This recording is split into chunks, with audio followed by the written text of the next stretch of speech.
பிலிப்பியர் 2 அதிகாரம் 13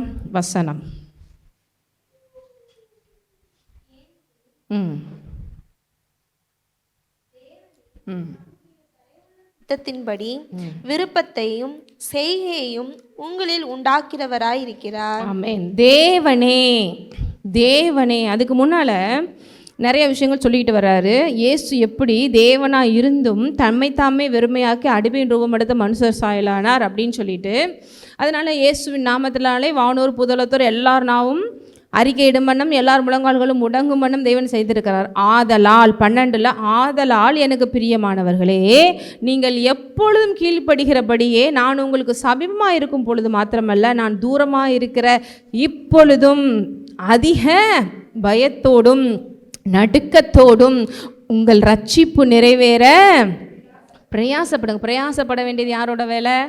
உங்களோட வேலை தான். சரிங்களா? அதுக்கடுத்து தான் சொல்கிறாரு, அதுக்கு அவரே ஹெல்ப் பண்ணுறாரு. எப்படி? ஏன்னா அவரே உங்களுக்கு இந்த வாஞ்சைகளை கொடுத்தாரு. இப்போ எத்தனை பேர் நானே ரட்சிக்கப்பட்டு வந்துட்டேன்னு சொல்லுவீங்க? நானாக இருந்தாலும் யாராக இருந்தாலும் சொல்ல முடியாது. அவர் தான் நம்மளை தேடி வந்தார். அவர் தான் யாருங்கிறத நம்ம வெளிச்சம் போட்டு காமிக்கிறாரு. நம்ம ஏன்னா ஆவிக்குரியவைகளே குருடர்களாக இருந்தோம் என்று வேதம் சொல்லிக்கிறது. நம்மலாம் பிணங்களாக இருந்தோம். பிணத்துக்கு போய் ஏதாவது சொல்லி புரிய வச்சு இங்கே பாரு அப்படின்னு சொல்ல முடியுமா? அப்போ ஆனால் தேவனால் செய்ய முடியுமா? செய்ய முடியும். தேவன் தான் என்ன பண்ண முடியும்? இந்த உயிர் இல்லாததை கூட எழுப்பி புரிய வச்சு இந்த பாருன்னு சொல்லி அவர் ஜீவனை கொடுத்து கொண்டு வர முடியும். அப்படிப்பட்ட நம்மை தேடி வந்து நான் தான் மெய்யான தேவன்கிறத உணர வச்சு எவ்வளவோ நம்மளும் என்ன பண்ணோம்? சுற்றி வந்து ஆண்டவர்கிட்ட டேக்கா விட்டோம். இல்லை அப்படி சொல்லிட்டு ஓடணும், எஸ்கேப் ஆனோம். அப்படியும் தூக்கி சுற்றி வந்து ஒரு நாள் பிடிச்சார். அந்த பிடிச்சது நிமித்தம் தான் இன்றைக்கி நம்ம உட்காந்துருக்கோம். அப்போ அவர் தான் நமக்குள்ளே எல்லாத்தையும் செய்கிறாரு. அதான் இங்கே போட்டிருக்கு, தேவனே தேவனே தேவனே தம்முடைய தயவுள்ள சித்தத்தின்படி. எப்படி சித்தமா? தயவுள்ள சித்தத்தின்படி 2 விஷயங்களை நம்மளை என்ன பண்ணுறாராம்? உண்டாக்குறார். என்ன? ஒன்று விருப்பத்தை வைக்கிறாரு. அந்த விருப்பத்தின்படி செய்கிறதுக்கு உங்களுக்கு பலனையும் அவரே கொடுக்குறார். இன்றைக்கி நீங்களே விரும்பி சர்ச்சைக்கு வரல, உங்களுக்கு விருப்பத்தை வச்சு அந்த சர்ச்சைக்கு வர்றதுக்கான பலனையும் அவரே செய்ய வச்சுருக்கார். இன்றைக்கி நீங்களே விரும்பி ஆண்டவரை ஏற்றுக்கொள்ளலை, விசுவாச வாழ்க்கை வாழலை, கிறிஸ்தவ வாழ்க்கை வாழலைங்க. நாங்களே விரும்பி ஊழியம் பண்ணி நாங்களே எல்லாம் பண்ணோம். இல்லவே இல்லை. தேவனே நம்மளெல்லாம் விட்டால் நம்மளும் 101 ஆளாக தான் மேய்ஞ்சிக்கிட்டு இருப்போம். சாதாரண ஒரு ஆளுங்க மாதிரி தான் ஓடிக்கிட்டு இருந்திருப்போம். சாதாரணவங்க மாதிரி தான் பாவம் பண்ணிக்கிட்டு இருந்திருப்போம். சாதாரணவங்க மாதிரி தான் எல்லா விஷயத்தையும் செஞ்சிட்ருப்போம். ஆனால் தேவனே தம்முடைய தயவுள்ள சித்தத்தின்படி, அது இங்கிலீஷில் போட்டிருக்க பாருங்கள், for it's God who is effectively at work in you. அதாவது not your strength but in அவருடைய கிருபையால் நமக்குள்ளே எப்படி ஒர்க் பண்ணுறாராம்? எஃபெக்டிவாக ஒர்க் பண்ணுறாராம். எப்படி ஒர்க் பண்ணுறாராம்? எஃபெக்டிவாக ஒர்க் பண்ணுறாரு. Works in you both to will and to work. எப்படின்னு இன்னும் கொஞ்சம் எக்ஸ்பிளைன் பண்ணி சொல்லியிருக்காங்க. நமக்கு விருப்பத்தையும் அதை செய்கிறதுக்கான பலனையும் எல்லாத்தையும் கொடுக்குறாரு. அது எப்படின்னா ஸ்ட்ரென்தன் பண்ணுறாரு. That is strengthening, energising and creating in you the longing and the ability to fulfil your purpose. உங்களுடைய நோக்கத்தை அவரே நிறைவேற்ற ஒரு விருப்பத்தை கொடுத்து அதுக்கான எபிலிட்டியை கொடுத்து அதை நிறைவேற்ற அவரே செய்கிறார். அப்போ இன்றைக்கி நம்மளை குறித்து மேன்மை பாராட்டிக்குள்ள ஒன்றுமே இல்லை. இன்றைக்கி நீங்கள் கூட இத்தனை வருஷம் நான் ரட்சிக்கப்பட்ட ஆண்டவருக்குள்ளே இருந்து வந்துட்டுருக்கேன்னா தேவனே உங்களை கொண்டு போயிட்டுருக்கார். தேவனே இன்றைக்கி நாங்களும் ஊழியம் பண்ணி எவ்வளோ தூரம் போயிட்டுருக்கிறோன்னா தேவனே கொண்டு போயிட்டுருக்கார். உலகத்தில் எவ்வளோ பெரிய டாப் மோஸ்டான ஆளுகளாக இருந்தாலும் தேவனே அவர்களை நடத்திட்டு போகிறாரு. சித்தத்தை கொடுத்து தயவுள்ள சித்தத்தின்படி விருப்பத்தை கொடுக்குறாரு. விருப்பத்தை படி அடுத்து என்ன பண்ணுறாரு? அதை செய்து முடிக்கிறதுக்கான பலன், ஞானம், அறிவு, அதை என்னென்னலாம் வேணுமோ அதை அவரே தர. இதை நம்ம உணர்ந்து செயல்பட்ட ஜஸ்ட்டு கோஆப்ரேட் பண்ணி போனாலே போதும். பாருங்கள், ஆண்டவரே ஓகே அப்படி சொல்லிட்டு அதில் இருக்கிற சக்ஸஸை விட எதுலேயுமே சக்ஸஸ் கிடையாது. அதனால தான் இங்கே போட்டிருக்கு ஏனெனில் தேவனே. அதனால தான் அவர் போட்டிருக்காரு. இவ்வளோ தூரம் ஒருத்தர் செய்கிறாருப்பா, அவங்களுக்கு விருப்பத்தை வைக்கிறாரு, அதற்கான அதை செய்து முடிக்கிற பலனையும் கொடுக்குறாரு. இப்போ நம்ம செய்ய வேண்டியது ஜஸ்ட்டு பிரயாசப்படுங்க. அதனால தான் இங்கே போட்டிருக்கு 12 லாஸ்ட்டில் என்ன போட்டிருக்கு? அதிக பயத்தோடும் நடுக்கத்தோடும் உங்கள் ரட்சிப்பு நிறைவேற. ஏன்னா உங்களுக்குள்ள இவ்வளோ விஷயத்தை அவரே செஞ்சிடறாங்க. வாழைப்பழத்தை உரிச்சாச்சு, வாயில் வச்சாச்சு, ஜஸ்ட்டு கொஞ்சம் கடிச்சு என்ன பண்ணு, கர்த்தர் நல்லவன் ருசி பார்த்து முழுங்க, அது போதும். என்னங்க, அவ்வளோதான். இதுக்கு நம்மளை ஃபோர்ஸ் பண்ணுறதில்ல, ஏன்னா ஃப்ரீ வில் ஒன்று இருக்கிறனா. வாயை திறந்து துணிஞ்சு இல்லை 4 டம்ளர் தண்ணியை ஊற்றி முழுங்க வைக்கவும் முடியும் அவரால். அப்படிலாம் இருந்துச்சுன்னா நேரம் எல்லாருமே கிறிஸ்தவங்களாக மாறி இருக்கணும். அப்படி செய்கிறது இல்லை. ஆனால் விருப்பத்தை உள்ளே தர்றாரு, அதை செய்ததுக்கான எல்லாத்தையுமே தர்றாரு. நம்ம என்ன பண்ணணும்? அதிக நடுக்கத்தோடும் பக்தியோடும் உங்கள் ரட்சிப்பு நிறைவேற. இப்படி நீங்கள் செய்கிறதுல ஒரு நாளும் உங்களுக்கு எந்த விதத்திலும் தோல்வி கிடையாது. 14 பாருங்கள். நான் வீணாக ஓடினதும் வீணாக பிரயாசப்பட்டதும் இல்லை என்கிற மகிழ்ச்சி கிறிஸ்துவின் நாளில் எனக்கு உண்டாயிருப்பதற்கு ஜீவ வசனத்தை பிடித்து கொண்டு உலகத்திலே சுடர்களைப் போல பிரகாசிக்கிற நீங்கள். தேவனுடைய பிள்ளைகள் நமக்கு எப்படிப்பட்ட ஒரு பேரை கொடுக்குறாரு? சுடர்களை போல பிரகாசிக்கிறோமா? நம்மளாம் ட்விங்க்லிங் ஸ்டார்ஸ். பக்கத்தில் பாருங்க, நீங்கள்லாம் ஸ்டாருங்க. உலகத்தில் பாருங்க, அந்த ஸ்டார் இந்த ஸ்டார் சூப்பர் ஸ்டார் அப்படிலாம் சொல்கிறீங்க. தேவன் உண்மையிலே நீங்கள் தான் அந்த உலகத்துக்கு ஸ்டார்ஸ். நீங்கள் தான் இந்த உலகத்திற்கு ஒளி. உங்கள் வேல்யூ உங்களுக்கே தெரியல. ஏன்னா எல்லாத்தையும் விட சூப்பர் சூப்பர் சூப்பர் ஸ்டார் நமக்குள்ளே இருக்கிறார். ஆமாவா இல்லையா? இந்த சூப்பர் ஸ்டார்லாம் கொஞ்ச நாள் கழித்து இறந்துருவாங்க. வேறு சூப்பர் ஸ்டார் கூட அடுத்து வருவாங்க. ஆனால் எவர் லாஸ்டிங்கான super star Jesus Christ only. அந்த ஜீசஸ் கிரைஸ்ட் யார் இருக்கா? எங்கே இருக்கார்? அப்போ நீங்களும் சூப்பர் ஸ்டாராக இல்லையா? எல்லாத்துக்கும் மேலே சூப்பர் ஸ்டாரோட பிள்ளை நீங்களும் சூப்பர் ஸ்டார் தான். அதனால தான் என்ன போட்டிருக்கீங்க? ஏன்னா நீங்கள் செய்கிற ஒவ்வொன்றுமே வீணாகி போகிறதில்ல, வீணாக பிரயாசப்பட்டு ஒன்றுமில்லாமல் போச்சேன்னு சொல்ல போகிறதில்ல. ஏன்னா எல்லாமே கிறிஸ்துக்குள்ளே செய்கிறீங்க. போன வாரம் பார்த்தோம், அவரே நமக்கு வெற்றியாக இருக்கிறார். ஆகவே அவருக்குள்ளே செய்கிறதெல்லாம் வெற்றி. அப்போ அதனால் என்ன ஆகுது? கிறிஸ்துவின் நாளில் மகிழ்ச்சி உண்டாக இருப்பதற்காக நம்ம என்ன பண்ணுறோம்? ஜீவ வசனத்தை பிடித்து கொண்டு உலகத்திலே சுடர்களை போல பிரகாசிக்கிறோம். ஏன் அந்த பிரகாசம்? ஜீவ வசனத்தை நீங்கள் பிடிச்சிருக்கனால, ஜீவனுள்ள தேவனை பிடிச்சிருக்கனால, அவரோட வார்த்தை உங்களுக்குள்ளே இருக்கிறதுனால. சும்மா ஒன்றும் பிரகாசம் இல்லை, ஏதோ உள்ளுக்குள்ளே ஏதோ லைட்டை மாட்டி விட்டாருன்னு இல்லை. தேவனுடைய வார்த்தை பாதைக்கு வெளிச்சமும் கால்களுக்கு தீபமாக இருக்குது. அந்த வெளிச்சம் அந்த தீபம் உங்களுக்குள்ளே இருக்குது. ஆகவே நீங்கள் சுடர்களை போல் பிரகாசிக்கிறீங்க. வார்த்தை இயேசு ஒன்று தான், அதில் நீங்கள் பிரிக்க வேண்டிய தேவையில்லை. எத்தனை பேர் அப்போ நீங்கள் உங்கள் குடும்பத்துக்கு வெளிச்சம்னு சொல்கிறீங்க? எத்தனை பேர் உங்கள் ஏரியாவுக்கு நீங்கள் வெளிச்சம்னு சொல்கிறீங்க? எத்தனை பேர் இந்தியாவுக்கு நீங்கள் வெளிச்சம்னு சொல்கிறீங்க? எத்தனை பேர் இந்த உலகத்துக்கு நான் வெளிச்சம்னு சொல்கிறீங்க? நீங்கள் சொல்கிறீங்களோ இல்லையோ, தேவன் உங்களை அப்படி வச்சுட்டாரு. நீங்கள் விசுவாசித்து ஓட ஆரம்பித்தேன்னா அது உலகம் சொல்லும். அது உலகம் சொல்லும், உங்களை உலகம் சொல்லும். நீங்கள் தாங்க எங்களுக்கு பெரிய அளவுக்கு வழிகாட்டியாக இருக்கிறீங்க, உங்களை பார்த்தாங்க நாங்கள் ஆண்டவர்கிட்ட வந்தோம். இந்த வெளிச்சம் எதை காமிக்குது? கர்த்தர் நல்லவர்னு காமிக்குது. கலங்கரை விளக்கமாக இருந்த அநேகரை கரை சேர்ப்பவர்களாக தேவன் உங்களை என்ன வைக்கிறார். இந்த கலங்கரை விளக்கம் எத்தனை பேர் பார்த்துருக்கீங்க? பீச்சில் லைட் ஹவுஸ் நாங்கள் ஒன்லி ஃபோட்டோவில் தான் பார்த்துருக்கோம். அது எதுக்கு வைக்கிறாங்க? அவங்க போய் அங்கே ஏறி பார்த்தாங்க, அந்த சென்னை ஃபுல்லாகவே தெரியுமா? அதுக்கு தான் அங்கே வச்சுருக்காங்க. இந்த இடத்துல ஒரு கரை இருக்குது. ஏன்னா சுற்றி சுற்றி தண்ணியாக இருக்கும். கப்பல் எத்தனை பேர் பிரயாணம் பண்ணியிருக்கீங்களா? கப்பலில் நாடு விட்டு நாடு. போட்டா இல்லை கப்பலா? போட்டு. கப்பல் பண்ணது சரி, எல்லோரும் ஒரு நாள் கப்பலில் பிரயாணம் பண்ணி வேறு நாட்டுக்கு போகலாம். விசுவாசமாக இருங்க, எல்லோரும் சேர்ந்து டூர் போகலாம். அப்படி போகும்போது எனக்கு ரொம்ப நாள் ஆசை. நானும் போனது கிடையாது. போட்டு இந்த மாதிரிலாம் போயிருக்கேன். ஏன்னா இந்த மாதிரி ஏரி பார்த்துருக்கீங்களா? அது கூட நம்ம பார்த்ததில்ல. ஏரி உள்ளே போனோம்னா பாருங்கள், அப்படியே நம்ம இப்போ ஸ்டேபிளாக நிற்கிற மாதிரி இருக்குல்ல, அப்படியே ஆடிக்கிட்டே தான் இருக்கும் அப்படின்றாங்க.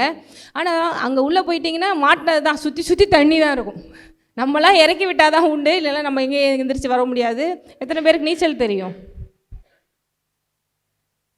பிரதருக்கு பாருங்க, மொத்தமே 3 பேர் நம்ம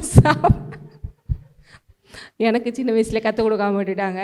எங்கள் அம்மா ரொம்ப பொத்தி வளர்க்குறேன்னு ஏன்னா என் தம்பி வெளியிலே விடாமல் வளர்த்து கடைசியில் என்ன பண்ண முடியல, நீச்சல் கற்றுக்கணும். அதனால் என் பசங்களுக்குலாம் சின்ன வயசில் போய் ஸ்விம்மிங் பூலில் அனுப்பி கற்றுக்கிற வச்சாச்சு. ஸோ எதுக்கு சொல்கிறேன்னா, அப்படியே நீங்கள் குதிச்சா கூட நீச்சல் அடித்து தான் வெளியில் வர முடியும். அதனுடைய அந்த ட்ராவல்லாம் எப்படி இருக்குன்னு அப்போஸ்தலர்களில் பவுல் நீங்கள் பிரயாணம் பண்ணதில் பார்த்துருக்கலாம், எவ்வளோ கஷ்டப்பட்டு கப்பல் பிரயாணம்லாம் அந்த காலத்தில் பண்ணாங்கன்னு. எதுக்கு சொல்கிறேன்னா, அந்த கப்பல் உங்களுக்கு நைட்லலாம் ஆயிடுச்சுன்னா இருட்டாக இருக்கும். இப்போயாவது கப்பல்லாம் பார்த்திங்கன்னா சிட்டி மாதிரி கட்டிடுறாங்க, பயங்கரமாக செலவு பண்ணி உள்ளே பார்த்திங்கன்னா ஒரு மினி வேர்ல்டு மாதிரி போயிட்டுருக்காங்க. ஆனால் அந்த காலத்துலலாம் அப்படி கிடையாது. அப்போ கலங்கரை விளக்குன்னு ஒன்று வச்சு, இப்போயாவது உங்களுக்கு ரேடார் அது இது நிறைய ஃபெசிலிட்டிஸ் இருக்குது. அப்போ அங்கே இருக்கிற அந்த லைட்டை பார்த்தா இப்படியே போயிட்டே போனாங்க, என்ன வரும், ஒரு கரை இருக்குதுன்னு.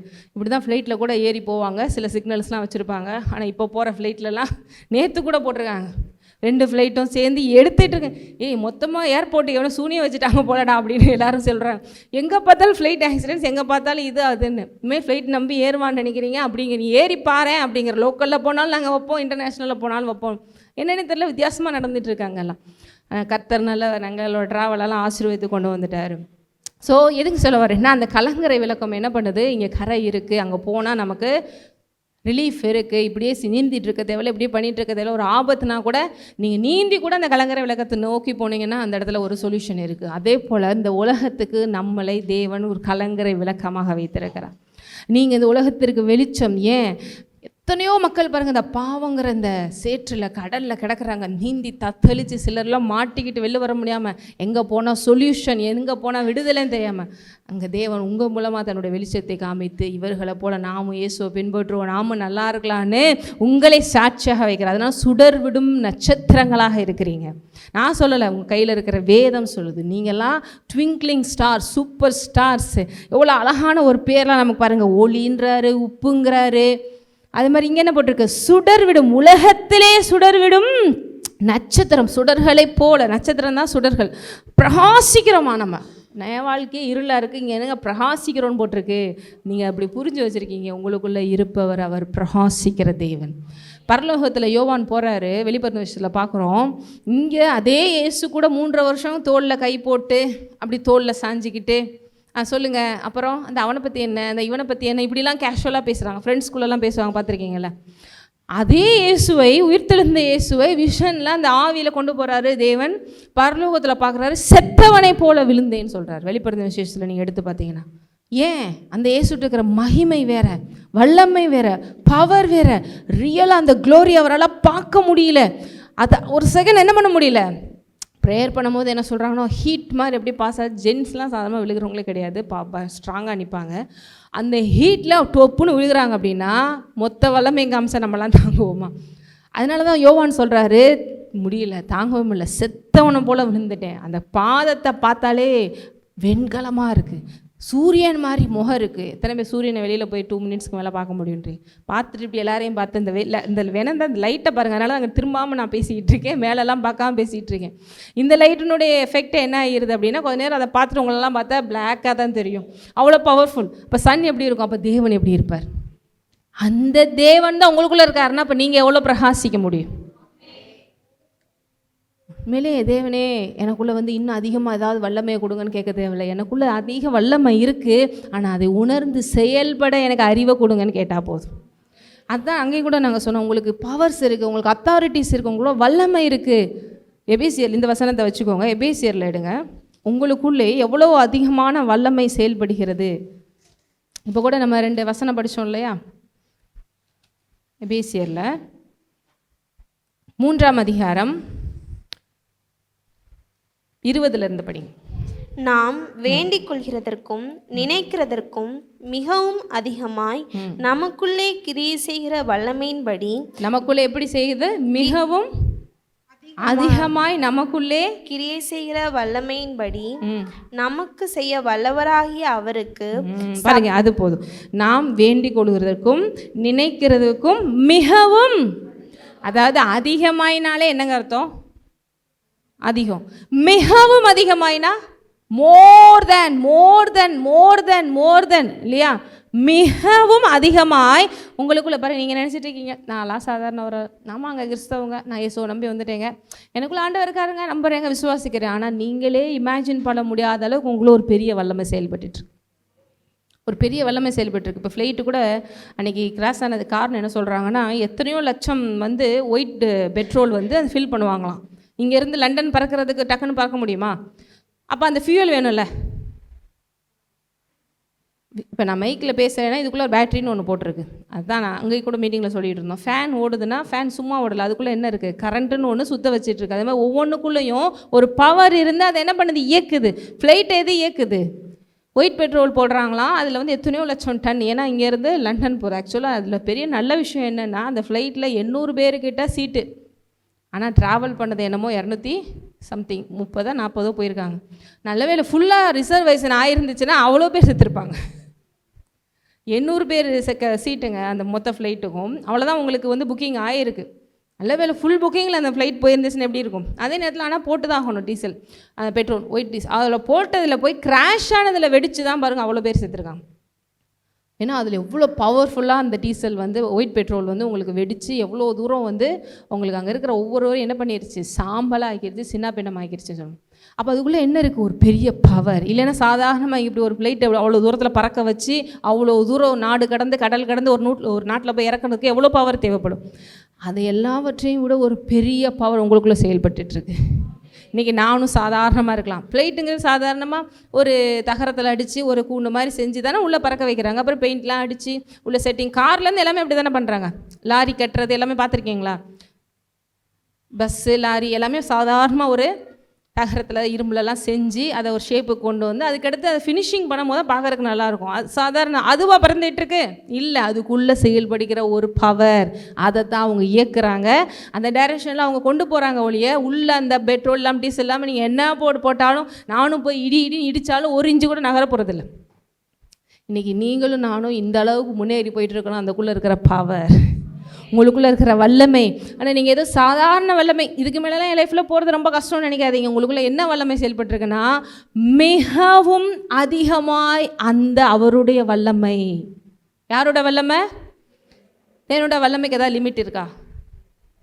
சூரியனை படைத்த ஒரு விஷயத்தை வச்சுக்கோங்க, எத்தனையோ கிரியேஷன்ஸ் இருக்குது அவர் படைத்ததில். அந்த வல்லமையை கணக்கு போட்டாலே அவர் எவ்வளோ வல்லவர். இத்தனை பேருக்கு கொஞ்சம் புரியுது. அந்த வல்லமை. சரி, கடல் எடுத்துக்கோங்க. கடல்லாம் தண்ணி, அதனுடைய சைஸு, அது கீழே ஒரு பெரிய உலகமே இருக்குன்றாங்க கடலுக்கு அடியிலே. அந்த வல்லமை யோசித்தாலே அது ஒரு போர்ஷன் தான் கிரியேஷனில். அதுக்கே நம்ம கம்பேர் பண்ணால் அது எவ்வளோ வல்லவர். வேறு எதை எடுத்துக்கலாம். இந்த எரிமலையெல்லாம் விழுந்து ஒரு லேடி செத்துருச்சு 2 நாளைக்கு முன்னாடி. எரிமலை குழம்பு அப்படியே ஊற்றுது, தெரியாமல் ஃபோட்டோ எடுக்க போனவங்க உள்ளே விழுந்துட்டாங்க. அந்த பவர்லாம் பார்த்துருக்கீங்களா? சினிமாலே பார்க்க முடியல, அப்படியே தீப்பந்தமாக என்ன பண்ணுது, நெருப்பு குழம்பாக கொட்டுது. இதெல்லாம் கிரியேட் பண்ணது தேவன் தான். அப்போ அவரோட வல்லமையை பார்த்துக்குவோம். இதெல்லாம் ஒரே ஒரு கிரியேஷன்ஸை மட்டும் நான் சொல்லிட்டு இருக்கேன். இது எல்லாவற்றையும் கிரியேட் பண்ணவர் எவ்வளோ பெரியவர். அவ்வளோ பெரியவருடைய வல்லமை உங்களுக்குள்ளே செயல்பட்டு இருக்குங்க. இப்போ நான் சொல்லும் போதே உங்களை அப்படி ஒரு என்ன வந்திருக்கணும், இவ்வளோ பெரிய ஆளா நான், எனக்குள்ளே இவ்வளோ பெரியவர் இருக்காரா, நான் போய் இந்த சின்ன விஷயத்துக்கு போய் இப்படி யோசிச்சுட்டு இருக்கேனே அப்படின்னு தோணணும். நம்ம குறித்த அந்த அறிவு அதனால இங்கே போட்டிருக்கு, நீங்கள் வேண்டிக் கொள்வதற்கும் நினைக்கிறதுக்கும் மிகவும் அதிகமாய் நமக்குள்ளே. நீங்கள் எல்லாரும் உங்களுக்குள்ளேன்னு போட்டு இப்போ படிங்க, எனக்குள்ளேன்னு போட்டு படிங்க. நான் வேண்டிக் கொள்வதற்கும் நினைக்கிறதுக்கும் மிகவும் அதிகமாய் எனக்குள்ளே கிரியை செய்கிற வல்லமை. ஹல்லேலூயா. அப்படிப்பட்ட செய்ய வல்லவருக்கு மகிமை உண்டாகட்டும் அப்படின்னு சொல்கிறார். இன்னும் ஒரு வசனம் பாரு, கொலோசியர் 1:29. கொலோசியர் 1:29. கிரியை நடப்பிக்கிற அவருடைய பலத்தின்படி போராடி பிரயாசப்படுகிறேன். பவுல் வந்து பயங்கரமாக பவுலினுடைய ஊழியத்தில் எத்தனை பேர் ஓரளவு தெரியும்? நம்ம காலையில் ப்ரேயருக்கு வந்தீங்கன்னா தெரியும் எவ்வளோ சவாலான ஊழியம்னு சொல்கிறீங்க. ஆனால் அதையும் என்னையை தாண்டி ஓட வைக்கிறது அவரோட வல்லமைன்னு சொல்கிறார். நிறைய இடங்களில் சோர்ந்து போயிடுறேன், நிறைய இடங்கள் டிசப்பாயிண்ட், நிறைய அடி உத ஜெயிலு, சாப்பாடு இல்லை, நிர்வாணமாக இருக்கிறாரு, எவ்வளவோ. அதையும் தாண்டி இந்த மனுஷன் எப்படிங்க ஓடினாரு, கொஞ்சம் கூட அவருக்கு சோறு வந்திருக்காதா, எல்லாத்தையும் தாண்டி ஓட வைத்தது. அதுக்கு தான் சொல்கிறாரு, நான் எனக்குள்ளே வல்லமையாய் கிரியை நடப்பிக்கிற அவருடைய பலத்தின்படி போராடி பிரயாசப்படுகிறேன். நான் ஏதோ பண்ண முடியல. ஏன்னா ஒரு மனுஷனை எடுத்து இயக்குறதே தேவன் தான். மனுஷனை எடுத்து இயக்குறதே தேவன் தான். ஃப்ளைட்டை எடுத்து இயக்குறது அந்த டீசல், அதெல்லாம் ஆப்ரேட் பண்ணுறது அந்த ஓட்டுறவங்களாக இருக்கலாம், செய்கிறவங்களாக இருக்கலாம். அதுக்குள்ளே ஒரு வல்லமை செயல்படுது. அந்த வல்லமைப்படி உங்களுக்குள்ளே எனக்குள்ளே ஒரு வல்லமை செயல்படுது. பவுல் சொல்கிறாரு, நான் எனக்குள்ளே வல்லமையாய் கிரியை நடப்பிக்கிற. சாதாரணமாக கிரியை இல்லையாங்க, எப்படிப்பட்ட கிரியை? வல்லமையாய் கிரியை நடப்பிக்கிற அவருடைய. இந்த பவுல் தான் சொல்கிறாரு, என்னை பலப்படுத்துகிற கிறிஸ்துவினாலே எல்லாவற்றையும் செய்ய. அப்போ என்னை பலப்படுத்துறது யாரு? கிறிஸ்து. என்னுடைய பலன் யாரு? போதுமா அந்த பலன்? இத்தனை பேர் இதுக்கு மேலே ஓடுறதுக்கு பலனே இல்லை. நிறைய பேர் நினச்சிட்டு இருக்கீங்க இதுக்கு மேலே வண்டி ஓட ரொம்ப கஷ்டம்தான் போல், அப்பப்போ சோர்ந்து போயிடுது. தேவன் சொல்கிறேன், என் பலன் உனக்கு கொடுத்துருக்குறேன். இந்த உலகத்தை சமாளிக்கிறது எவ்வளோ கஷ்டம் நீங்கள் நினைக்கிறீங்க? வீட்டில் 4 பேரை சமாளிக்கிற எத்தனை பேர் கஷ்டம்னு நினைக்கிறீங்க? அடிக்கடி எத்தனை பேர் நீங்கள் தேவனுடைய நிலைமை நினச்சி பார்த்துருப்பணும். இவ்வளோ ஜனங்கள், இவ்வளோ பேருக்கு அப்பா, ரொம்ப கஷ்டம். ஒன்றுக்கு 2 பிள்ளைய வச்சுட்டே கஷ்டமாக இருக்குது.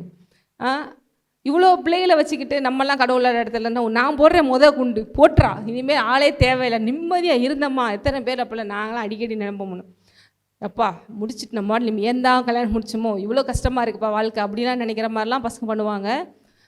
அதே மாதிரி வாழ்க்கையை சமாளிக்கிறது, நம்ம எதிர்பார்க்க விஷயங்கள் நடக்குது, இது எல்லாத்தையும் விட எல்லாத்துக்கும் ஓனர் அவர், எல்லாத்துக்கும் அப்பா அவர்.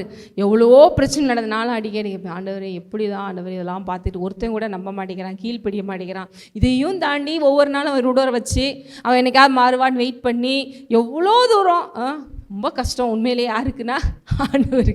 ஆனால் அவர் சொல்கிறார், ஏன் பலத்தை உனக்கு தரேன், அப்போ உன் வீட்டை நீ சமாளிக்க முடியாதா, உன்னை சுற்றி இருக்கிறவங்களை சமாளிக்க முடியாதா, உன்னை சுற்றி இருக்கிற 4 விஷயங்களை சமாளிக்க முடியாதா? ஏன்னா அவருடைய பலத்தையே தராரு. நமக்கு சில நேரங்கள் பலன் வரும்போது சம்பாதிக்கிறதுக்கு பலன் ஆமேன்னு சொல்லுவோம், சில விஷயங்களை ஜெயிக்கிறதுக்கு பலன், பொறுமையாக இருக்கிறதுக்கு பலன் அவரே தராரு, மன்னிக்கிறதுக்கு பலன் அவரே தராரு, கோவப்படாமல் இருக்கிறதுக்கு பலன் அவரே தராரு. ஏன்னா நம்ம ஃபஸ்ட்டு என்ன படித்தோம், பிலிப்பியரில் பார்த்தோம் இல்லையா, அதில் பாருங்கள் எதனால சில நேரங்கள் இதெல்லாம் நமக்கு மிஸ் ஆயிடுது. 2:13 படித்தோம் இல்லையா, அதை எடுங்க. பிலிப்பியர் 2:13. எதனாலங்க இவ்வளோ தூரம் நம்ம பவர்ஃபுல்லுங்கிறீங்க, அப்படி இருந்தும் நம்ம சில விஷயங்கள் வெளில வராமல் போயிடுது அப்படின்னா, தொடர்ந்து படிச்சிங்கனாலே தெரியும். 15 படிங்க. கோணலும் மாறுபாடுமான சந்ததியின் நடுவிலே. எந்த சந்ததி நடுவில் நம்ம இருக்கிறோம்? கோணலும் மாறுபாடுமான. இந்த உலகம் எப்படிப்பட்டதாக இருக்குது? எல்லாமே தப்பு தப்பாக தான் இருக்குது. குற்றமற்றவர்களாகவும் கபடற்றவர்களும் தேவனுடைய மாசற்ற பிள்ளைகளுமாய் இருக்கும்படிக்கு. இந்த உலகத்தில் நம்ம எப்படி இருக்கணும்? குற்றமற்றவர்களாக, கபடற்றவர்களாக, மாசற்ற தேவனுடைய பிள்ளைகளாக இருக்கும்படிக்கு எல்லாவற்றையும் முறுமுறுப்பில்லாமலும் தர்க்கிப்பில்லாமலும் செய்யுங்கள். சிலவற்றை செய்யுங்கள் போட்டிருக்கா, எல்லாவற்றையும் செய்யுங்கள் போட்டிருக்கா? எது இல்லாமல் பார்த்துக்கோங்கன்னு சொல்கிறாரு. முறுமுறுப்புனா என்னத்த வாழ்க்கை இதுவா? காலை எந்திரிச்சதுன்னா எத்தனை பேர் இந்த முறுமுறுக்க ஆரம்பிங்க? உங்களுக்கு தெரியாதுங்க, நீங்களே ஒரு நாள் ஃபுல்லாக உங்களை ஒரு வீடியோ எடுக்க சொல்லுங்கள் யாராவது. காலை எந்திரிச்சதுலேருந்து என்னை ஒருத்தவங்க வீடியோ எடுத்து கொடுங்கப்பா நைட்டு தூங்குற வரைக்கும்னு. உண்மையிலே நம்ம செய்கிற தப்பு நமக்கே தெரியாது. நிறைய பேர் நம்மளை அறியாமலே நிறைய தேவையில்லாம மரணத்துக்கு ஏன காரியங்களை பேசுகிறோம், முறுமுறுக்கிறோம், தர்க்கிக்கிறோம், எரிச்சல் அடைகிறோம், கோவப்படுறோம். அப்புறம் தான் சில நேரம் ஆவியானவர் அம்மா என்னது இது, ஆமாண்டா சரி சரி ஆண்டவர் விட்டு கொடுக்குறேன் அப்படின்றோம். அப்போ என்ன போட்டிருக்கு? எல்லாவற்றையும், சிலவற்றையும் போடலங்க. ஏதோ ப்ரேயரில் உட்காரும் போது அப்படியே அமைதியாக உட்காரு, சர்ச்சில் உட்காரும் போது அமைதியாக உட்காருன்னு போடல. டே டு டே டெய்லி ரொட்டீனில் இங்கே பழகிற யாராக இருந்தாலும், பேசுகிற யாராக இருந்தாலும், எந்த காரியமாக இருந்தாலும் எல்லாவற்றையும் முறுமுறுப்பு இல்லாமல். முறுமுறுப்பை பற்றி நீங்கள் சாதாரணமாக நினச்சிடாதீங்க, இது முறுக்கு மாதிரி முறுமுறுப்புன்னு. முறுமுறுக்கிறதுனால தான் இஸ்ரேல் ஜனங்களுக்கு அவ்வளோ பிரச்சனைகள் வந்துச்சு பழைய ஏற்பாட்டில். போன தடவை 2 தடவை காமிச்சேன் இல்லையா, மாறாக்க போனோடனே முறுமுறுக்கிறாங்க, கொண்டு வந்துட்டாங்க அசந்தா மாறா, இதுக்கு நாங்கள் அங்கேயே இருந்திருப்போம். அதுக்கடுத்து கொண்டு போய் என்ன பண்ணுறாரு, அடுத்து ஏலிம் ரெடியாக இருக்குது, அதுக்குள்ளேயே முறுமுறுப்பு. அதே போல் செங்கடல் முன்னாடி போகணும், முறுமுறுப்பு வந்துட்டாங்க. அங்கே கல்றையில் நீங்கள் கொண்டு வந்தீங்க, இந்த பீச்சில் அடக்கம் பண்ணிடலான்னு பார்த்தியாப்பா, எப்போ இருப்பா கடந்துடலாம். இப்படி ஒவ்வொரு இடத்துலையும் முறுமுறுப்பு, கசப்பு, தேவனை மட்டுப்படுத்தினார்கள். நீங்கள் என்ன நினைக்கிறோம், இஸ்ரேல் மக்கள் மாதிரிலாம் நம்ம இல்லைங்கன்னு. அதில் ஒரு ஆள் தான் நம்ம. கொஞ்சம் அற்புதங்கள் டிலே ஆகுது, கொஞ்சம் சில விஷயங்கள் நடக்கலை, கொஞ்சம் நம்ம நினைக்கிற மாதிரி காரியங்கள் போடலாம், உடனே என்ன வந்துடுது, புலம்பல் வந்துடுது. புலம்பல்னே ஒரு புக்கு இருக்குது பைபிளில். புலம்பல் வந்துடுது, முறுமுறுப்பு வந்துடுது, எரிச்சல் வந்துடுது, அப்புறம் சலிப்பு வந்துடுது. அப்புறம் தேவன் என்னத்தை நடந்துச்சு அப்படி சொல்லிட்டு தேவன் பார்க்குறாரு. அங்கே எத்தனை தடவை ஆமேன்னு சொல்லிட்டு வந்து சர்ச்சில். அப்புறம் இங்கே வாக்குத்தத்தை அறிக்கை பண்ணுறதுக்கு ஒரு 5 நிமிஷம் எடுத்துக்கிட்டிங்கன்னா மீது 24 மணி நேரத்தில் பேலன்ஸ் நேரம் எல்லாம் முறுமுறுப்பு. அப்புறம் தர்க்கிப்புன்னா என்ன, ஆர்கியூமெண்ட். இது எப்படி, அது எப்படி இது இல்லாமல் என்ன பண்ணுங்க, செய்யுங்க. ஏன்னா உங்களுக்குள்ளே இருக்கிறவர் பெரியவர். நீங்கள் எல்லாம் சொல்கிறதெல்லாம் ரைட்டு தான், பெரியவராக இருக்கன்றீங்க, சுடர் நட்சத்திரங்கள்ன்றீங்க. அதுக்கு தடையா அப்படிலாம் பார்க்க முடியாத அளவுக்கு செயல்பட முடியாமல் இருக்கிற காரணமே இந்த மாம்சத்தை. அதனால தான் நீ இருக்கிறது பரலோகம் கிடையாதுப்பா, கோணலும் மாறுபாடுமான சந்ததி தான், ஒத்துக்கிறேன். ஆனால் நீங்கள் எப்படி இருங்க, குற்றமற்றவர்களும் கபடற்றவர்களும் தேவனுடைய மாசற்ற பிள்ளைகளுமாய் இருக்கும்படிக்கு. யாருக்கு நடுவில்? கோணலும் மாறுபாடாமான சந்தை. இதுக்கான பலன் இருக்கா? இப்போ சொல்லுங்கள், என்னை பலப்படுத்துகிற கிறிஸ்துவினாலே. கொஞ்சம் கஷ்டமாக தான் இருக்குது இப்போ வசனத்தை கன்ஃபஸ் பண்ணுறதுக்கே. முறுமுறுப்பு இல்லாமல் செய்கிறதுக்கு பலன் இருக்கா? ஆவியானவர் இருக்கிறார். தர்க்கிப்பு இல்லாமல் செய்கிறதுக்கு பலன் இருக்கா? எல்லா சூழ்நிலையும் சமாளித்து ஆண்டவர் சொன்னதை நிறைவேற்றி விசுவாசத்தோடு போகிறதுக்கு பலன் இருக்கா? எல்லாத்துக்கும் அவரே கொடுத்துட்றாரு. அதற்கான விருப்பத்தையும் அதற்கான செய்கையும் கொடுத்துட்றாரு. ஜஸ்ட்டு நீங்கள் என்ன பண்ணுங்கள், அதான் போட்டிருக்கு இல்லையா 12 லாஸ்ட்டில், அதிக பயத்தோடும் நடுக்கத்தோடும் உங்கள் ரட்சிப்பு நிறைவேற பிரயாசப்படுங்க. பக்கத்தில் பாசம் ஜஸ்ட் கொஞ்சம் பிரயாசப்படுங்க. இப்படிலாம் வாழணும்னு பிரயாசப்படுங்க.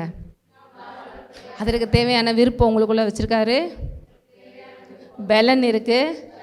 அவரே நடத்தவும் செய்வார். நீங்கள் பிரயாசப்பட்டு கோஆப்ரேட் பண்ணுங்கள். நீங்கள் தான் அந்த சூப்பர் ஸ்டார். உங்களை பார்த்து அநேகர் தேவனை அறிந்து கொள்வார்கள். ஏன்னா அவங்களுக்கெல்லாம் ஒரு கைடன்ஸ் தேவை. கோணலும் மாறுபாடுமான சந்ததியில் தான் யார் இருக்கா? இந்த உலகம் இருக்குது. நம்மளும் ஒரு காலத்தில் அந்த சந்ததி நல்ல தான் இருந்தோம். இன்றைக்கி நம்மளை பிடிச்சி கொண்டு வந்துட்டார். அதே போல் அங்கே இருக்கிறவங்களுக்கு நம்ம என்ன பண்ணணும்? வழிகாட்ட வேண்டிய இடத்துல இருக்கிறோம். அதுக்கு உங்களுக்குள்ளே எப்படிப்பட்ட வல்லமை செயல்படுகிறது? 0 வாட்ஸ் மாதிரியா, இல்லை 100 வாட்ஸ் மாதிரியா, இல்லை என்லெஸ் வாட்ஸ் மாதிரியா? என்லெஸ். அவருடைய மகிமையின் ஐஸ்வர்யத்தின்படியே உங்களுக்குள்ள கிரியை செய்து அந்த வல்லமை. அதனால தான் போட்டிருக்கு பாருங்கள். மறுபடியும் அந்த எபேசியரில் வசனத்தை எடுங்க. எபேசியரில் 1ஆம் அதிகாரம் 18 நமக்கு இதனால தான் இந்த விஷயத்தை மட்டும் நீங்கள் தெரிஞ்சுக்கிட்டிங்கன்னா போதும், நீங்கள் சுடர் விட்டு பிரகாசிக்கலான்னு பவுல் ப்ரேயர் பண்ணுறாரு. 18 படிங்க. தாம் நம்மை அழைத்ததினாலே நமக்கு உண்டாயிருக்க நம்பிக்கை இன்னதென்று. யார் உங்களை அழைச்சிருக்கா? பிதா. பரிசுத்தவான்களிடத்தில் தமக்கு உண்டாயிருக்கிற சுதந்திரத்துடைய மகிமையின் ஐஸ்வர்யம் இன்னதென்றும் நாம் கிறிஸ்துவை மருத்துவரிலிருந்து எழுப்பி அவரிடத்தில் நடப்பித்த.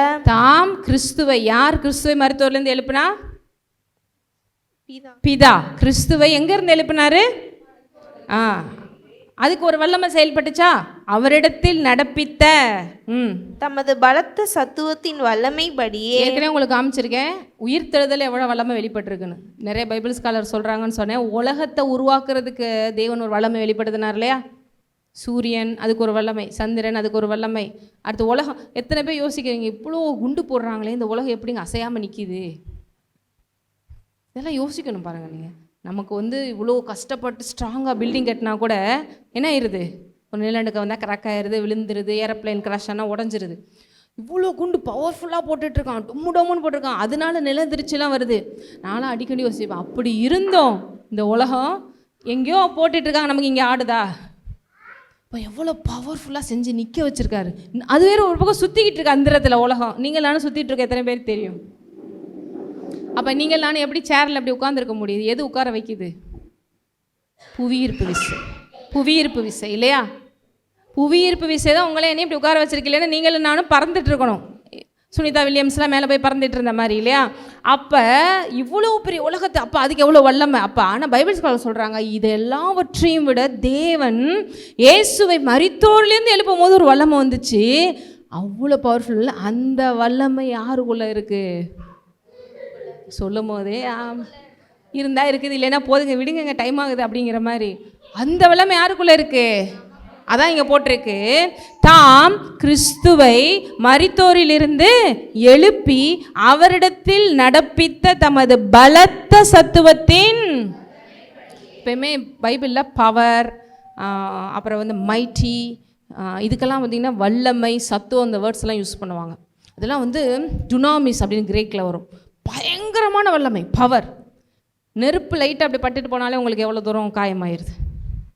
இது எல்லாவற்றையும் உருவாக்குனவருங்க. அதான் இங்கே போட்டிருக்கு, தமது பலத்த சத்துவத்தின். படிங்க. விசுவாசிக்கிறவர்களா யாருக்குள்ள? அவரை விசுவாசிக்கிறவர்களாகிய நம்மிடத்திலே. யாரிடத்திலே? நம்மிடத்திலே. நம்மிடத்திலே காண்பிக்கும் தம்முடைய வல்லமையின் மகா மேன்மையான மகத்துவம் இன்னதென்றும். மகா மேன்மை, அந்த வல்லமையினுடைய மகத்துவத்தை அறிந்து கொள்ள மகா மேன்மையான மகத்துவம் இதெல்லாம் நமக்கு உண்மையிலே சொல்ல போனால் உங்களுக்கு கூட நான் சொல்கிறது அந்த அளவுக்கு புரிய மாட்டேங்குது. அதுக்கு ஆவியானவர் ஹெல்ப் பண்ணணும். அதுக்கு யார் ஹெல்ப் பண்ணணும்? உங்களுக்கு அது கண்கள் திறக்கப்படணும். அதுக்கு தான் சொல்கிறாரு, அவர் உங்களுக்கு பிரகாசமுள்ள மனக்கண்களை கொடுக்க வேண்டும் என்று வேண்டிக் கொள்கிறேன். இத்தனை பேருக்கு ஆமாப்பா எனக்கு வேணும். இவங்க சொல்கிறதெல்லாம் வேறு லெவலில் இருக்குது. நான் இவ்வளோ பெரிய ஆளும் புரியுது, ஆனால் அந்தளவுக்கு மூளைக்குள்ளே எட்ட மாட்டேங்குதே, அந்தளவுக்கு மூளைக்குள்ளே எட்ட மாட்டேங்குதே. அதனால தான் நம்ம மனக்கண்கள் திறக்கப்படுறதுக்கான ப்ரேயர் பண்ண வேண்டியது இருக்குது. அதனால தான் என்ன பண்ண வேண்டியிருக்கு? இப்போ எத்தனை பேர் சொல்கிறீங்க அந்த ப்ரேயர் பண்ணுறது ரொம்ப இம்பார்ட்டன்ட் சொல்லிட்டு? எத்தனை பேர் சொல்லுங்கள் அந்த ப்ரேயர் பண்ணுறது ரொம்ப இம்பார்ட்டன்ட் சொல்லிட்டு? ஆமேன். தயவுசெய்து பண்ணுங்க. நமக்குள்ளே இருக்கிற வல்லமை பெருசு. உங்களுக்குள்ளே கிரியை செய்யணும். அதற்கு அவர் சித்தத்தை கொடுத்து, அதற்கான விருப்பத்தை கொடுத்து, உங்களை செஞ்சு, உங்களை சுடர்விடும் நட்சத்திரங்களாக மாட்டுறதுக்கு எல்லாத்தையும் ரெடி பண்ணி வச்சுட்டார். அப்படி இருந்து நான் ஏன் இப்படி இருக்கேன்? கண்கள் திறக்கப்படணும், அதற்கான அறிவு வரணும், அவரோட கோஆப்ரேட் பண்ணணும். மோசமான உலகத்தில் நீங்கள் முறுமுறுப்பு இல்லாமல், தர்க்கிப்பு இல்லாமல், அவருடைய மகிமையின் ஐஸ்வர்யத்தின்படி காரியங்களை வெளிப்படுத்த இந்த வல்லமை உங்களுக்குள்ளே செயல்பட மனக்கண்கள் திறக்கப்பட வேண்டும். ஆகவே இவ்வளோ விஷயத்தை தெரிஞ்சுக்கிட்டேன், இனிமேல் இந்த ப்ரேயரை விட மாட்டேங்க சாதாரணமாக அப்படின்னு எத்தனை பேர் சொல்கிறீங்க? ஆமேன். எல்லோரும் எழுந்து நிற்போம்.